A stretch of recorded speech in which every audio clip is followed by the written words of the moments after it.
Some people living right here in Madison spent Friday trying to get in contact with loved ones in France, including a local cafe owner.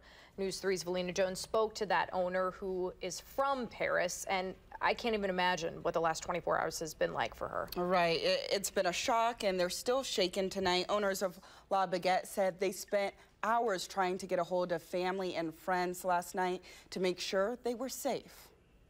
C'est tout? Une tarte aux pommes et un flan? It's a little piece of France in Madison. Effectivement, ça va pas être facile, hein? But it's not the stress of the cafe Corinne VG is worried about,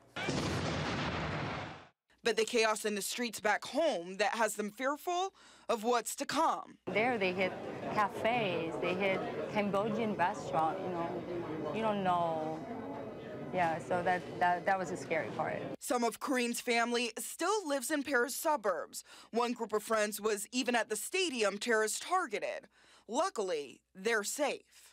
It was, I don't know, it was just so close, so fast, so close to where we are, and shooting on anything and anybody, any place. Her mother-in-law can only explain her pain in the language she grew up speaking. Mal, parce que notre cœur, il est français quand même. Maintenant. She said you feel bad because your heart is French.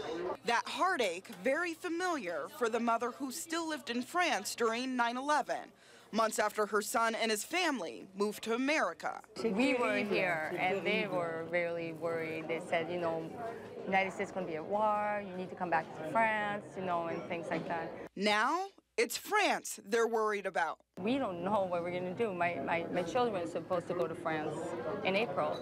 And at this point, I don't know if I want to send them there, because we're like, and at the same time, we don't want to show fear either. But for the VGs, that fear is just the beginning. Qu'il y ait une espèce de guerre civile quand même. Yeah, that's what we've been hearing too. No, she said she's confident maybe that in the long run, that they're going to do something. We're going to hopefully get together and do something. But she said that in France they really fear like a civil war, that it's going to happen in the streets. Corinne says her son just came back from Paris 2 weeks ago, so this made the attack even more surreal for her and her family. And she said, they've gotten so much support here in Madison. People have been bringing flowers to their cafe, so she says it's just helped them feel a little bit more at ease. A little bit of relief in a very difficult situation here. Valina, thank you so much for that tonight.